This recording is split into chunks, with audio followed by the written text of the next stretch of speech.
মুহাম্মাদুন মুহাম্মাদুন মুহাম্মাদুন মুহাম্মাদুন মুহাম্মাদুন মুহাম্মাদুন মুহাম্মাদুন বলছেন শাহ ওলিউল্লাহ মুহাদ্দিস দেহলভী রহমতুল্লাহ আলাইহি। শাহ ওলিউল্লাহ মুহাদ্দিস দেহলভীকে উনি যখন ওনার মায়ের পেটে ছিলেন, ওনার আব্বা শাহ আব্দুর রহিম খাজা কুতুবউদ্দিন বখতিয়ার কাকির কবরের পাশে মুরাকাবায় বসছেন। মুরাকাবার মধ্যে দেখেন খাজা কুতুবউদ্দিন বখতিয়ার কাকি বলতেছেন, তোমার স্ত্রীর গর্ভে যে সন্তান আসতেছে এ সারা দুনিয়ার কুতুব হবে, তুমি তার নাম রাখো কুতুবউদ্দিন আহমদ। নামটাও বলে দিছে, নাম রেখো কুতুবউদ্দিন আহমদ। ও ভাই মনোযোগ দিয়ে শুনেন, যার নাম নিলাম খাজা কুতুবউদ্দিন বখতিয়ার কাকি, তার নামেও একটু গল্প বলে নি। খাজা কুতুবউদ্দিন বখতিয়ার কাকির বয়স যখন 6 বছর, তখন ওনার মা ওনাকে নিয়ে গেছেন মাদ্রাসায়, হুজুর ওরে বিসমিল্লাহ পড়াই দেন। তো হুজুর কইছে কি, কুতুবউদ্দিন পড়ো বিসমিল্লাহ। কুতুবউদ্দিন আউযুবিল্লাহ বিসমিল্লাহ পড়ে শুরু করছে, 17 করে শুনে দিছে। সুবহানাল্লাহ, এ মোহরা সব আরো জোরে কোন সুবহানাল্লাহ। আচ্ছা 17 পড়া শুনে দিছে। এখন উস্তাদ হা করে চেয়ে রয়েছে, মাও হা করে চেয়ে রয়েছে, যে আমার কোলের পোলা এই যে একটা ইয়াং ছেলে নিচের দিকে চেয়ে রয়েছে, মারবো বেটা, মাথা সোজা চোখের দিকে। আমি আপনারা রাগ টাগ করেন না, এগুলো করতেছি, এর মধ্যে ফায়দা আছে, ফায়দা আছে। যে আসছে সে কিছু নিয়ে যায়। উস্তাদও চেয়ে রয়েছে, মাও চেয়ে রয়েছে। উস্তাদ বলতেছে, কুতুবউদ্দিনের মা, তুমি মেরে সে মজাক কর রহি হো, তুমি আমার সঙ্গে ঠাট্টা করো, তোমার ছেলে 17 করার হাফেজ, আর তুমি আমারে বলো বিসমিল্লাহ পড়াইতে। উস্তাদ জি মুঝে नहीं पता वो कहां से हाफिज हो गया, আমার জানা নেই ও কোত্থেকে হাফেজ হইল, ওরে জিজ্ঞেস করে। তো কুতুবউদ্দিন তুই 17 করে কোত্থেকে মুখস্থ করলি? মার কোলের থেকে। কেমনে? তো আমার মা কোনো সময় আমার কোলে নিয়ে দুধ খাওয়াই, তো আমি আমার মার ঠোঁট বন্ধ দেখিনি, দেখছি কোরআন শরীফ পড়তেছি। ঘর ঝাড়ু দিত, দেখতাম কোরআনে কারিমের তিলাওয়াত করতেছি। বাকশাক করতো, কোরআনে কারিমের তিলাওয়াত করতো। মা আমারে কোলে নিয়ে দোলা দিত, কোরআনে কারিমের তিলাওয়াত করতো। এই শুনতে শুনতে আমি 17 পড়ার হাফেজ হয়ে গেছি। তো মাদ্রাসায় ভর্তি করে দিয়ে আসছে, মনোযোগ আছে তো সবাই? ভর্তি করে দিয়ে আসছে। আজ কেন কুতুবউদ্দিন হয় না লক্ষ্য করে ভর্তি করে দিয়ে আসছে। এরপরে সকালবেলা মাদ্রাসায় পড়াশোনা করে ওই 9:30 10টার দিকে নাস্তার ছুটি হয়, নাস্তা খাওয়ার জন্য বাড়িতে আসছে। এসে বলে, আম্মি আম্মি ভোক লাগি হ্যাঁ, মুঝে রুটি দে দো। আম্মি খিদে লাগছে, খাবার দাও, রুটি দাও। খাবার তো রুটি, আমরা যখন দেওবন্দে পড়তাম পুরা সপ্তাহ রুটি 2 বেলায়। 14 দিন পরে 1 কেজি বিরিয়ানি দিত। 14 দিন পরে বড় মজা লাগতো। 14 দিন পরে একদিন বিরিয়ানি পাইতাম দেওবন্দ মাদ্রাসা, বড় চমৎকার। তো বলতেছিলাম খাবার তো ছিল রুটি। তো এখন ওই রুটি মা মানে কি, মা খিদে লাগছে রুটি দাও। মা কয়ে যাই, একদিন আমি খাওয়াইতাম, তোরে মাদ্রাসায় ভর্তি করছি, আমার কাছে খাবার চাইস কেন? যার কালাম করতে গেছিস তার কাছে খাবার খা। বলে কি, আম্মি আম্মি उससे खाना कैसे मांगो, मुझे तरीका सिखला दो।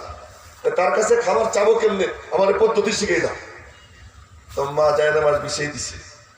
জায়নামাজে বসে বসে চোখ বন্ধ করে বলতে থাক, আল্লাহ মুঝে ভোক লাগি হ্যাঁ, রুটি দিয়ে দো, রুটি দিয়ে দো। জায়নামাজে বসে বসে চোখ বন্ধ করে আল্লাহর কাছে চাইতে থাক। আচ্ছা বলেন তো, 6 বছরের কচি খোকা, কচি বাচ্চা, এ যদি জায়নামাজে বসে এরকম করে, আল্লাহ খিদে লাগছে খাবার দাও, খিদে লাগছে খাবার দাও, কি চমৎকার দৃশ্য না? বসে বসে বলতেছে মা কেমনে সন্তান বানায়, বসে বসে বলতেছে মা এই ফকি করছে কি, তাড়াতাড়ি করে রুটি বানাই এই না, জায়নামাজের নিচে রেখে দিছে। মার উদ্দেশ্য হলো ওরে ইমান বানাবো, খাবার মা দেয় না, দেয় আল্লাহ। এই মার মনের মনে ভাব, রুটি জায়নামাজের নিচে রেখে দিছে।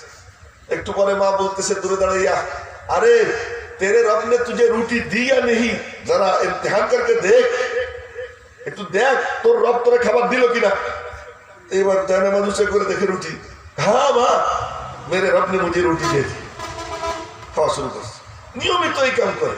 একদিন হয়েছে কি, সংক্ষেপ করে বলতেছে, একদিন হয়েছে কি, মা কোথাও বেড়াইতে গেছে, যে টাইমে মক্তব থেকে ফিরে আসবে, এতিম ছিল তো, বাপ ছিল না, শুধু মা। তো যে টাইমে ছেলে আসবে ভুলে গেছে, হঠাৎ করে দেখে আরে আমার বাবার তো আসার টাইম হয়ে গেছে, তাড়াতাড়ি করে দৌড়তেছে। মনে মনে বলতেছে, আল্লাহ আমার একদিনের মেহনত বেকার করো না, একদিনের সাধনা বেকার করো না। ও যদি আজকে জানে আমার বিষয় গিয়ে রুটি চেয়ে রুটি না পায়, তা আমার একদিনের সাধনা ব্যর্থ। আল্লাহ বেকার করো না। যাইতেছি আর যাইতেছি, বাড়ি গিয়ে ঢুকছে, দেখে যে বাস রিল্যাক্স মুডে কুতুবউদ্দিন শুয়ে রয়েছে। বলছে বাবা कैसा हाल है, मुखेर मध्य नहीं चुमू खाइते बोलते अब्बू कैसा हाल है। अम्मी मैं मदरसा से आया, तुम्हें ढूंढा तुम नहीं मिली, तो मैंने मुसल्ला बिछाया, मेरे रब से रोटी मांगी, मेरे रब ने मुझे रोटी दे दी, मैंने बस रोटी खा ली। सुभानाल्लाह, একটু জোরে কোয়া যায় না এখন সুবহানাল্লাহ। এবার তো মা খুশিতে তার চোখ দিয়ে পানি, খুশিতে চোখে আনন্দাশ্রু। যাক আল্লাহ, আমার সাধনা সার্থক, এবার তো খাজানার দরওয়াজা খুলে গেছে। এখন কোলা बोलती अम्मी एक बात मेरी समझ में नहीं आ रही है कि आज तक भी रोटी खाता रहा और आज भी रोटी खाई, लेकिन आज की रोटी में मुझे जो मजा मिला वो मजा कभी नहीं मिला। हमारे एक दिन रोटी खाईता आजो खाইছি, আজকে যে মজা পাইছি রে মা, এই মজা আর কোনোদিন পাইনি। মা খুশিতে দুই চোখ দিয়ে পানি ছাড়তেছে, আল্লাহ আমার সাধনা সার্থক। এই কুতুবউদ্দিন বখতিয়ার কাকির কবরের পাশে মুরাকাবায় বসেন শাহ আব্দুর রহিম শাহ ওলিউল্লাহ মুহাদ্দিস দেহলভির আব্বা। তো মুরাকাবার মধ্যে দেখতেছেন কুতুবউদ্দিন বখতিয়ার কাকি বলতেছেন যে তোমার স্ত্রীর গর্ভে যে সন্তান, ওই সন্তান সারা দুনিয়ার কুতুব হবে, তুমি তার নাম রেখো কুতুবউদ্দিন আহমদ। তো মনে মনে সিদ্ধান্ত নিয়ে রাখছেন কুতুবউদ্দিন আহমদ নাম রাখবেন। একদিন রাত্রে তাহাজ্জুদের নামাজ পড়ছেন স্বামী স্ত্রী। এবার স্ত্রী মুনাজাতের জন্য হাত উঠেছে, দেখতেছে হাতের মধ্যে কি যেন দেখা যায়, ছোট ছোট দুই হাত। সুবহানাল্লাহ, গবেষণা করে এগুলা। রাত ৩টা, ৩:৩০, ৪টার সময় অন্ধকার ঘরে হাতে হাত উঠেছে মুনাজাতের জন্য। ওই হাতের মধ্যে ছোট ছোট দুই হাত দেখলে কেমন লাগে বলেন তো? এই কি দেখি, ছোট ছোট দুই হাত। হাত দইলা আবার তাকায়, আবারও দেখে দুই হাত, আবারও দেখে দুই হাত।